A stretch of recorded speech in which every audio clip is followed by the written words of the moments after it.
नमस्कार दोस्तों, मैं सन्नी हिंदुस्तानी आप सभी का यूट्यूब चैनल एसके स्टडी में स्वागत करते हैं। तो चलिए देखिए, आज जो बताने जा रहा है रीजनिंग का टॉप 5 क्वेश्चन बताने जा रहे हैं जो बार बार पूछा जाता है एग्ज़ाम में और सभी परीक्षा के लिए महत्वपूर्ण है। ठीक है, तो आज जो है देखिए सभी जो जितना भी क्वेश्चन 5 क्वेश्चन बताएंगे सभी मोस्ट इम्पॉर्टेंट बताएंगे और ऐसे सब क्वेश्चन सभी एग्ज़ाम के लिए इम्पॉर्टेंट हैं। और हमारे चैनल पर अगर पहली बार है हमारे चैनल को सब्सक्राइब कर लीजिए। ठीक है, तो चलिए देखिए क्वेश्चन नंबर 1 देखिए। क्वेश्चन क्या है, यदि 14 हैशटैग 13 बराबर 9 है तथा 27 हैशटैग 36 बराबर 18 हो तो 46 हैशटैग 31 बराबर प्रश्नवाचक चिन्ह के स्थान पे क्या आएगा बताना। ये मोस्ट इम्पॉर्टेंट क्वेश्चन है और ऐसे सब question NTPC, SSC, GD, RPF सभी में पूछा जाता है। ठीक, तो यहाँ पे ये क्या है, हैच है। आप लोग हैच भी बोल सकते हैं क्योंकि कीपैड फ़ोन में इसका सिंबल रहता है। अगर हैच के जगह स्टार भी रहे या फिर डॉलर का साइन रहे, किसी भी मतलब कोई सा भी साइन रहे उससे फ़र्क नहीं पड़ेगा। साइन से कोई फ़र्क नहीं पड़ता है, सिर्फ आपको ये देखना है यदि अगर 14 और 13 है तो 14 13 कैसे 9 प्राप्त होगा यही आपको बताना है। जैसे 27 और 36 है तो ये दोनों को गुना करेंगे या प्लस करेंगे, जो 18 प्राप्त होगा। उसी प्रकार 46 और 31 को क्या करेंगे, जो प्रश्नवाचक के स्थान पे आएगा। ठीक है, तो देखिए 14 है और 13 है। ठीक है, तो 14 कितना संख्या, तो 2 संख्याएँ, एक है फिर 4 है। ठीक, तो और दूसरा संख्या क्या है, 1 है 3 है। तो हमको 14 और 13 को क्या करना पड़ेगा, जो हमको 9 प्राप्त हो जाए तो सभी संख्या को आपस में क्या करेंगे, हम जोड़ देंगे। ठीक, तो 4 है और 1 कितना हो गया, 5, 5 और इधर कितना हो गया, 4 कितना हो गया, 9 हो गया। ठीक, तो ये 9 प्राप्त हो गया। ठीक है, तो पहला लॉजिक तो ये है कि जो अंक है सभी को जोड़कर आप जो है प्राप्त हो सकता है 9। ठीक, उसी प्रकार देखिए 7 दोनों हो गया और 6 3 9, तो दोनों को अगर हम जोड़ दें 9 9 कितना होता है 18।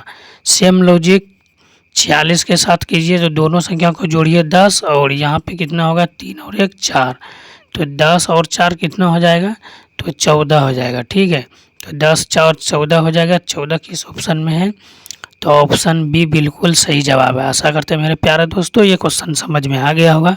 तो ऐसे सब क्वेश्चन में आपको पेन उठाने का ज़रूरत नहीं है क्योंकि इसको आप जो है शॉर्ट ट्रिक भी यूज कर सकते हैं। डायरेक्ट देखना है कि दोनों संख्या का अगर हम प्लस करते हैं तो 14 जैसे 14 और 13 है तो दोनों को हम प्लस करते हैं, दो संख्या हैं तो सभी संख्या को एक एक करके प्लस करेंगे, 9 आएगा, फिर 27 36 है, सभी संख्या को प्लस करेंगे, 18 आएगा, फिर 46 31 है तो 14 आएगा। ठीक है, तो चलिए क्वेश्चन नंबर 2 देखिए, ये भी मोस्ट इंपॉर्टेंट है। SSC, CGL, RPF, NTPC, group D सभी में पूछा गया क्वेश्चन है। ठीक है, दी गई श्रृंखला में अगला संख्या क्या होगा।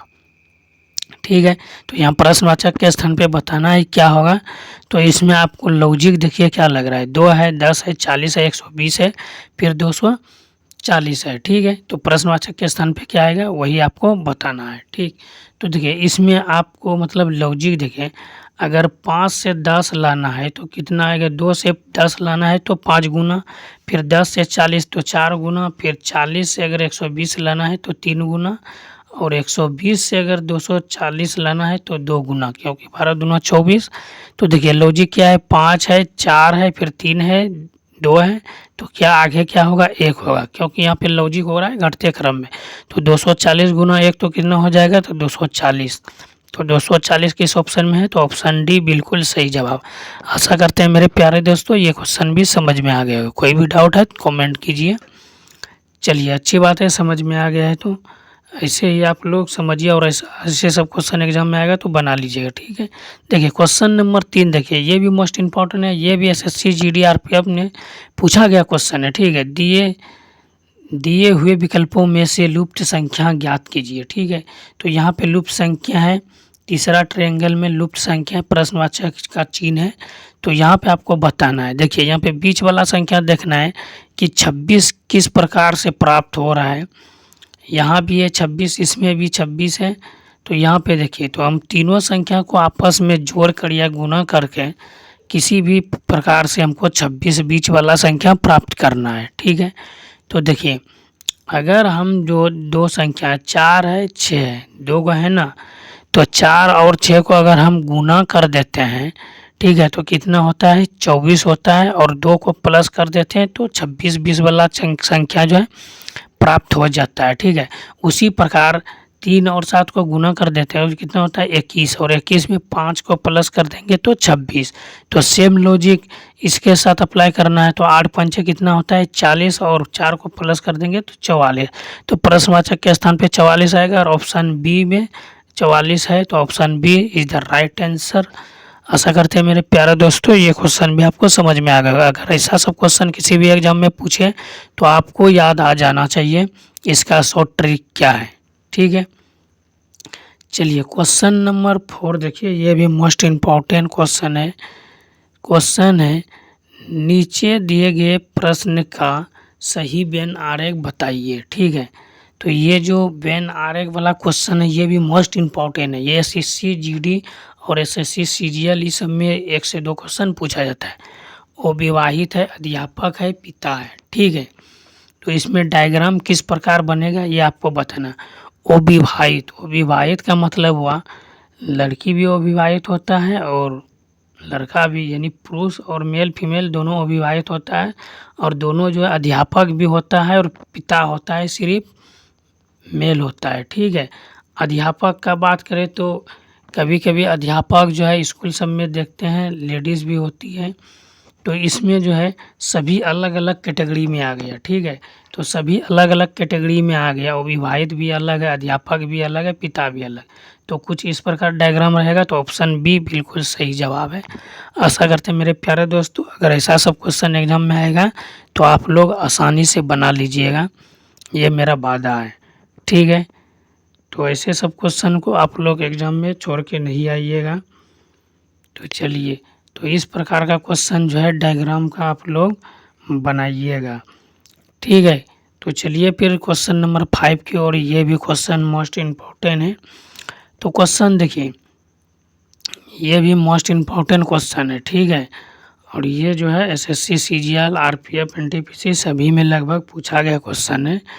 तो देखिए क्वेश्चन क्या कह रहा है, क्वेश्चन नंबर 5, यदि 1 + 4 = 9 है, फिर 2 + 8 = 18, 3 + 6 = 15, तो 7 + 8 बराबर क्या आएगा, प्रश्नवाचक के स्थान पे बताना है। ठीक है, तो 1 और 4 को प्लस करेंगे तो 9 आएगा, 2 और 8 को प्लस करेंगे तो 18 आएगा, 3 और 6 को प्लस करेंगे तो 15 आएगा, फिर 7 और 8 को प्लस करेंगे तो क्या आएगा आपको बताना है। ठीक है, तो यहाँ पे प्लस का चिन्ह है। ठीक है, तो चिन्ह से कोई फर्क नहीं पड़ता है, चिन्ह प्लस रहे या माइनस रहे, आपको ये लॉजिक लगाना है कि दो संख्या 1 और 4 है, तो दोनों को हम क्या करेंगे, जो मेरा जो है 9 आ जाए। ठीक है, तो यहाँ पे जो है कोई भी चिन्ह रहे, प्लस रहे, गुना रहे, भाग रहे, हैशटैग रहे, स्टार रहे, इससे कोई फर्क नहीं पड़ेगा। ठीक है, सिर्फ संख्या आपको देखना है, दो संख्या है और दो संख्या को हम क्या करें, जो मेरा तीसरा संख्या प्राप्त हो जाए। ठीक है,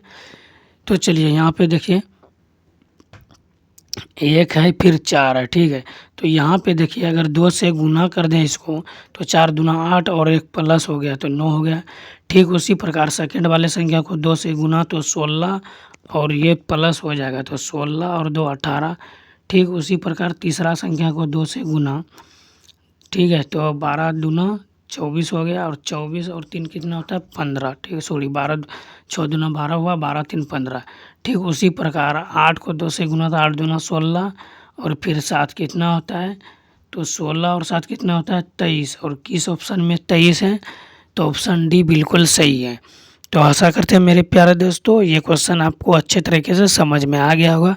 अगर ऐसा सब क्वेश्चन वेन डायग्राम का, ये कोडिंग डिकोडिंग का क्वेश्चन है, तो ऐसा सब क्वेश्चन अगर पूछे तो आप आसानी से बना लीजिएगा, ये मेरा वादा है। ठीक है, तो इसमें देखिए 1 और 4 है। ठीक है, तो 1 और 4 से 9 प्राप्त हुआ, उसी प्रकार 2 और 8 से 18 प्राप्त हुआ, 3 और 6 से 15, और 7 8 से क्या प्राप्त हुआ, तो 7 और 8 से हमको क्या प्राप्त हुआ 23 हुआ। ठीक है, तो इस संख्या को 8 को 2 से गुना करके +7 कर दिए तो 23 आ गया।